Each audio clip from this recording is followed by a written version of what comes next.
for a few of my colleagues here, as you can see behind me, with Minister Clark, Minister Surma, Minister Mulrooney, MPPY, and I see His Worship, the Mayor Scarpitti, as well as Chair Emerson, and of course CEO of Infrastructure Ontario, Michael Lindsay, is also here with us.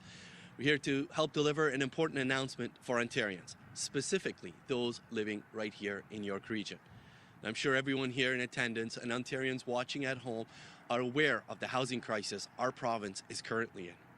It's difficult for new families coming to Ontario and existing ones living here to purchase a home and grow their families.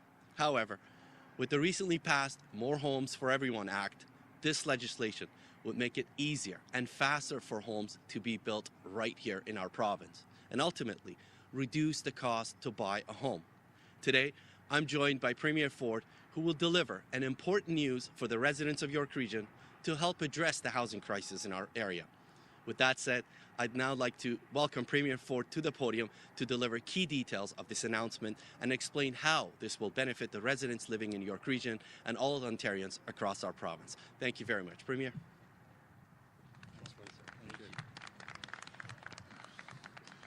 Well, thank you for that introduction, Michael. You and MPP Way continue to be huge advocates for the people of Richmond Hill, and I'm proud to have you both standing here today with us. I also want to welcome Mayor Scarpitti. He's been a true champion, and so is Chair Emerson. They both are doing an amazing job representing the people of Markham and York Region. Michael Lindsay from Infrastructure Ontario and Stephen Collins from Metrolinx. And acknowledge the team that has helped make today happen. So thank you to Minister Surma, Clark, and Mulrooney. My friends, our government is building Ontario. We're building roads, bridges, and highways. We're expanding subways and public transit. And we're constructing more homes, all for a growing province. And we're here today, once again, to reaffirm that there'll be a new subway connecting York Region, connecting this community and the others around it to the Toronto subway system. This is an investment that will bring new transit, new connectivity, and new opportunities to the great folks who live in York Region. A better transit connectivity means this community will continue to be served as it grows. But as Ontario grows, the housing crisis we face continues to get worse. It's a crisis decades in the making, ignored by previous governments who didn't have the courage to do what was needed. They talked, they asked for endless studies, they formed committee after committee, but they never got anything built. As a result of their continued inaction, there's not enough housing supply, not even close. As the population grows, demand for housing has never been greater, and prices have become out of reach for hardworking Ontarians. While other governments allowed this crisis to spiral out of control, our government is tackling it head on, because we know that the answer is to build more homes, so that families can have their choice of housing in the communities where they want to live. We're building more housing faster than before because Ontarians can't wait any longer. Last year, Ontario built over 100,000 new homes, the most built in over 35 years. But that's still not enough. We need to build more. So last week, our government announced new transit-oriented communities along the brand new Ontario Line subway. This partnership with the City of Toronto will create 55,000 jobs and close to 7,000 new homes. And today, we're announcing 2 more transit-oriented communities here in York Region, built along the Yonge North Subway extension. Together, these communities at the Future Bridge and high-tech stations will deliver 40,000 new homes and 19,000 new jobs, making a real impact on the crippling housing shortage here in York Region. And today, I'm pleased to be standing next to Mayor Scarpitti to say that there will be a 5th station. And folks, let me tell you something. Mayor Scarpitti gets all the kudos. He was instrumental in getting this 5th station, which is amazing. So thank you, Mayor Scarpitti.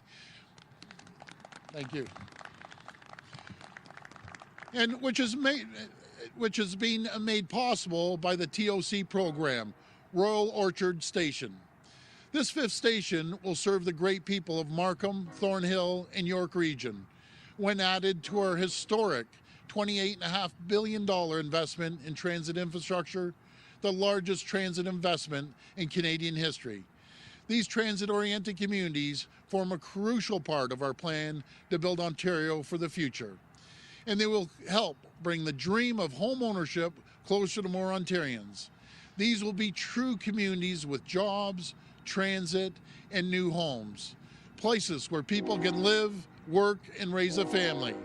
And at a time when our government is saying yes to building more homes near transit, we're also building desperately needed highways to ease congestion on GTA roads.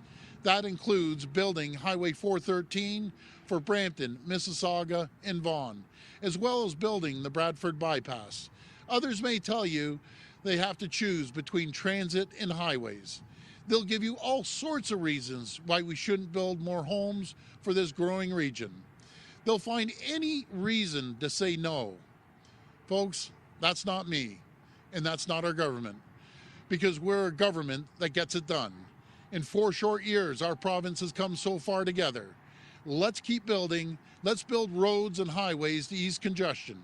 Let's build subways for a growing region, and let's put the dream of home ownership back in the reach for the hard-working women and men that call Ontario home. Friends, let's get it done. Thank you, and God bless the people of Ontario. Okay, we're ready to take questions. Okay. If you have questions today, just form a line behind the microphone. Just a reminder, it's 1 question and 1 follow-up. Brings down. Hi, Premier. How you doing? Good. How are you? Good.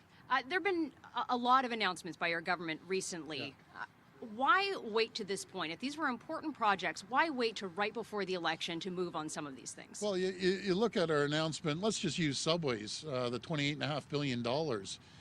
What everyone did, part of the team, and there's multiple people and mayors and regions all involved. We've done this in 3 years. It's nothing less than spectacular. The work they've done, they've been able to get shovels in the ground.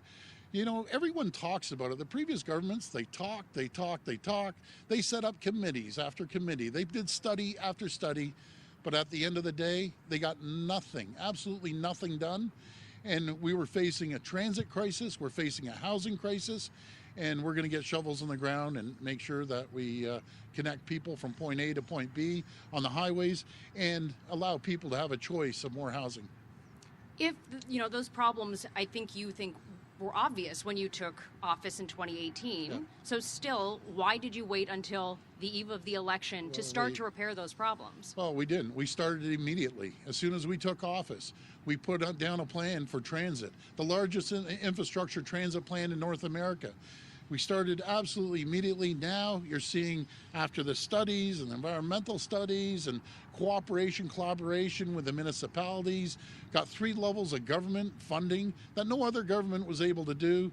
We were able to get the funding from all 3 levels of government, and we ended up getting the boring machines. The boring machines are now boring right down in Eglinton, our announcement the other day. So it all takes a little bit of time, but at least we're getting it done, and we're building more homes, more roads, more highways, more subways than any government in the history of this country. How you doing, Jamie? Good morning, Mr. Premier. I'm good, thank you very much. Good. Mr. Premier, ODSP, a long history going back to 95 when it was frozen, a small increase since then. We're looking at a top end at about $1,100 a month a person with a disability has to live on. Is there any plans for your government? You're spending a lot of money on hospitals and a lot of social services. Is there any plans in your government to increase ODSP payments? Yeah, I think that's an opportunity to sit down and discuss. But the people that are unable to work for any reason, be it physically, mentally, I will always be there, Jamie, to support them. I have over the last 4 years. We're going to continue to do it. But the people that are able to work in any capacity at all, there's endless jobs in every sector. And the best way to help someone that is able to work is get them a job, and a good paying job, and that's what we're going to do. And I understand that philosophy very well, but I'm just saying a person that can't work is trying to live on $1,100 a month, and that doesn't even get them a room rent right now. Yeah, and I fully understand that, Jamie, and we're going to be there to support those folks that can't work as we have over the number of years. Okay, thank you very Thank much, you. Mr. Bruno. Thank you. Hi, Premier. Hi. Christina, how are you? How you doing? Good, Good, Christina. nice to see you. Premier, does the province need a handgun ban, and is gun violence out of control, particularly in the city of Toronto? I think, Christina, I've been very clear on my stance. We've put $185 million in fighting gangs and guns. That's what we need to do, is continue to invest, support our police. The year-to-date death total, according to Toronto Police, based on shootings, is the city's highest in the past 5 years. It's a 36% increase from the same time period in 2021. So is this plan you put forward, I mean, what impact is it having? Well, I think it's having an impact with the police. Giving them the tools, $185 million is a lot of money. In saying that, we know where the guns are coming from. The police know where they're coming from. They're coming illegally across the border. And I'm the biggest fan of our customs officers. They're doing everything they can. They need support. But when we catch these people, it goes in front of a JP. They can't have a slap on the wrist, and you've seen it, everyone's seen it. In 2 days, these guys are running around on the streets. We need to work collaboratively with the federal government to toughen up any gun laws that we have. So no handgun ban? Again, we put $185 million to fight gangs and guns, and we're going to continue to invest in that. This will be our final reporter. Hi. Hi. Sue from CBC. Hi, Sue. On behalf of Mike Crawley and Megan Fitzpatrick. Yep. So just to follow up on the handgun ban, Del Duca's proposal yesterday, he said you hadn't done it because you were beholden to the gun lobby. Will you ban handguns, and what is your response to his accusation? You know something, I have to laugh at that. No gun lobbies ever had to lobby me. I know one thing, there's two things. Invest in our police officers, invest in the gangs and guns division of the police, and give them the tools to go out there and arrest these bad guys. And there's some really bad guys. Once we arrest them, we got to throw them in jail. And not in jail for a day or two and they're back on the street and, you know, hokey pokey, everything's fine. Doesn't cut it. We got to have some serious sentences. You commit a crime with a gun, you're doing the time for a long time. Not what we have now. We need to extend the time that they serve in jail and give them a real deterrent.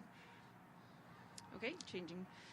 Your government has made $10 billion worth of announcements in the past few weeks. Aren't you just campaigning on the taxpayers' dime?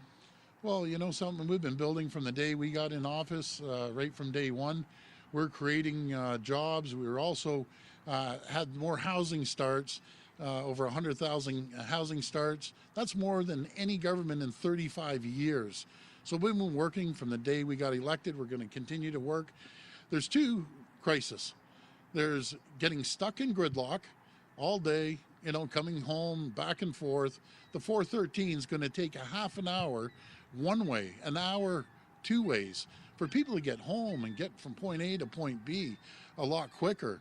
We're growing. The province is growing by 1 million people every 5 years. That's absolutely staggering.